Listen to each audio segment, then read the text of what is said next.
রবিবারের এই জমজমাট দুপুরে গরম গরম ভাতের সাথে গরম গরম ইলিশ মাছ ভাজা, সঙ্গে ইলিশ মাছের তেল আর ইলিশ মাছের ডিম আর একটা কাঁচা লঙ্কা, আমার মনে হয় এইটাই যথেষ্ট খাবারের জন্য।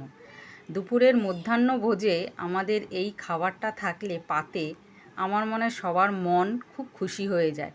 পেট তো ভরেই, তৃপ্তি ভরে মানুষ খায় এবং তার সঙ্গে দেখেই একগাল হাসি আর একদম মনটা ভরে যায়। তাই না বন্ধুরা, বলো? আমার মতন নিশ্চয় তোমাদেরও এই রকমভাবে খেতে খুব ভালো লাগে। দেখো, নিজেকে বারবার প্রেজেন্ট করার জন্য প্রত্যেকটা মুহূর্ত আমি ক্যামেরাবন্দি করি। সব সময় ক্যামেরাবন্দি করি এই কারণেই যে প্রতিটা জিনিস, প্রতিটা ক্ষণ, প্রতিটা মুহূর্ত আমি নিজেকে সুন্দর করে আরও রিপ্রেজেন্ট করব। তো তাই আজ রবিবারের দুপুর অনেক বেলা হয়ে গেছে, আর কিছুই সেরকমভাবে করতে পারিনি। তাই ভাবলাম এই উপকরণটা দিয়ে গরম গরম ভাতের সাথে খুবই ভালো যাবে, তাই এটা করে ফেললাম। থালাও সাজিয়ে নিয়েছি ভালোবাসার সাথে, পুরো পরিপূর্ণ বাঙালি একটা থালা।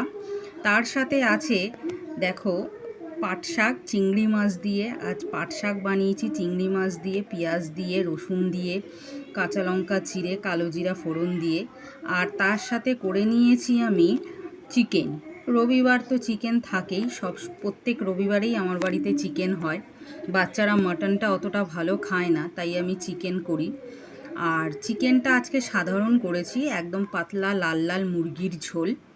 আর তার সঙ্গে আছে বেগুন তেলের ঝালদা। বেগুন তেলের ঝালদাটা ইলিশ মাছের কিছুটা তেল ছিল, সেই তেলটা শুধু না ভেজে আমি তার মধ্যে একটু কাঁচা লঙ্কা, কালো জিরে চিড়ে একটু বেগুন ফেলে দিয়েছি, দিয়ে জাস্ট নুন হলুদ দিয়ে নাড়াচাড়া করে নিয়েছি। ব্যাস, আমার হয়ে গেছে এটা বেগুনের ঝালদা। সম্পূর্ণভাবে নামটা আমার নিজেরই দেওয়া, বেগুনের ঝালদা। তো খেতে তো দারুণ হয়। আমি এর আগেও এই রেসিপিটা করেছিলাম, ভাত দিয়ে গরম ভাতের সাথে মেখে খেতে দারুণ লাগে, জাস্ট ফাটাফাটি। আমার এই রবিবারের আয়োজন কেমন হয়েছে কমেন্ট করে তোমরা জানিও। খুব সামান্য আয়োজন আমি জানি, কারণ রবিবারে অনেক কাজ থাকে, অনেক কিছু করার থাকে, তাই বেশি কিছু করে উঠতে পারি না। তাই এই ছোট ছোট উপকরণ দিয়ে ছোট ছোট রান্নাগুলো আমি করে নিয়েছি আজকে। তো চলো বন্ধুরা, আজকে দুপুরবেলার খাবার দাবার শুরু করে দেই। গরম ভাত, পাতে ইলিশ মাছ ভাজা, তেল, বেগুনের ঝালদা, চিংড়ি মাছ দিয়ে, পাট শাক দিয়ে, আর গরম গরম মুরগির ঝোল। তো চলো বন্ধুরা, আমি আমার দুপুরের খাবারটা খেয়ে নেই। তোমরাও নিশ্চয়ই খেয়ে নিয়েছো। অনেকে হয়তো আমার মতন, অনেকেরই দেরি হয়, তাদেরও হয়তো এখনও খাওয়া হয়নি। তো চলো আমি খাওয়াটা সেরে নিই। টাটা।